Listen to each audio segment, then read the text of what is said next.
Barack Obama himself questioned whether he was ready to run for president back in 2004. Barack Obama had just won a landslide victory to become Illinois' next U.S. Senator.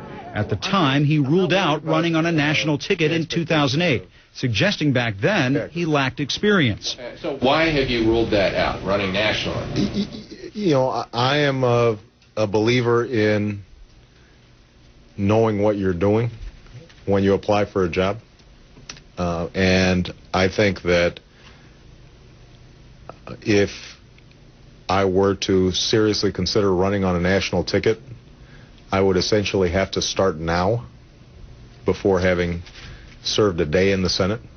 Now, there's some people who might be comfortable doing that, but I'm not one of those people. While Obama says some of his colleagues in the Senate eventually persuaded him to change his mind, that hasn't changed the subject of experience. Barack Obama regularly on the campaign trail argues that the war on terror should shift focus from Iraq to Afghanistan.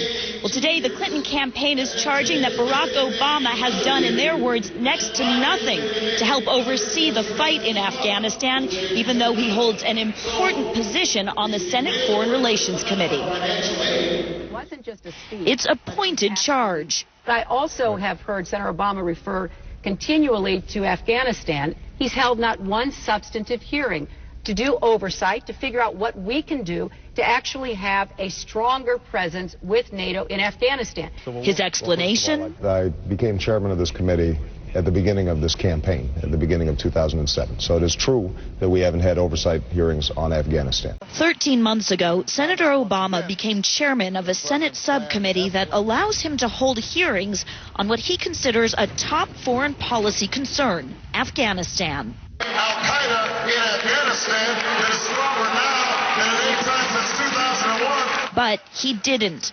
Ambassador John Rich, a veteran staff member on the committee, told Salon.com this was a missed opportunity. The Clinton campaign goes further, today accusing Obama of being too busy running for president. No doubt this issue will come up again. The reality is this man for 13 months has had a responsibility to hold oversight hearings on Afghanistan, the conduct of that war, and has not done so.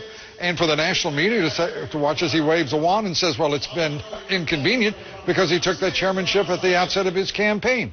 What kind of response is that?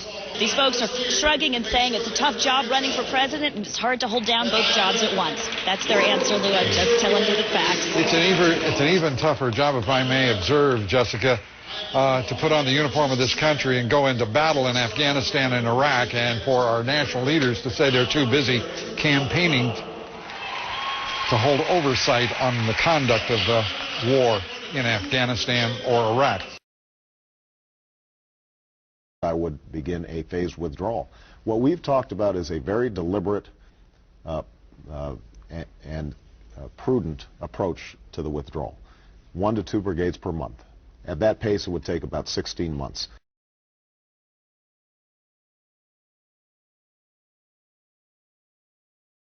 So what the American public thinks is a commitment to get combat forces out in 16 months isn't a commitment, isn't it? You can't make a commitment in whatever month we're in now, in March of 2008. He will, of course, not rely upon some plan that he's crafted as a presidential candidate or as a U.S. senator. So to think, I mean, it would be the height of ideology, to sort of say, well, I said it, therefore I'm going to impose it on whatever reality greets me. Okay, so the 16 months is negotiable. It's a best case scenario. It's a best case scenario. It is on the basis of... And of course in Iraq we've never seen best cases come on, so we needn't necessarily take it seriously. What we can...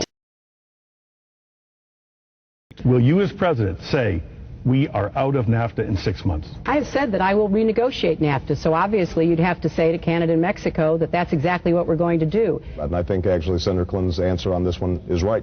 But how much of that bluster is real? CTV News has learned that within the last month, a senior member of the Barack Obama campaign telephoned the Canadian ambassador to the United States, Michael Wilson. In that call, the Obama operative warned the ambassador that NAFTA would become part of the debate in the Democratic primaries and that Obama would take some heavy swings at the trade deal, but told the ambassador, don't worry, it's just campaign rhetoric. It's not serious. Canadian sources say that the message was taken as being completely authentic and representing the views of the Obama campaign. But last night in Ohio, where NAFTA is blamed for massive job losses, Obama promised the voters that he would do what his campaign privately told Canada he would not. I think we should use the hammer of a potential opt-out as leverage to ensure that we actually get labor and environmental standards that are enforced. Late tonight, a spokesman for the Obama campaign did not deny that the contact had been made. But it goes to the question of truthfulness. In other words, did Barack Obama say one thing privately to a foreign government and then say something entirely different to the voters of Ohio and Texas? And it appears that tonight that's exactly what he did. As I'm sure you're aware, a report out of Canada today says that one of your top staffers called Canada's ambassador to the U.S. to warn him that you would be speaking out strongly against NAFTA, including at the Cleveland debate, but that the Canadian government should not worry because all that is, quote, just campaign rhetoric. Can you clarify that? Do you have any knowledge of that call, exactly what happened? Yeah, our office has said the story was not true, and so I think it's important for viewers to understand that it was not true. All right, so completely inaccurate, did not happen, end of discussion. It did not happen.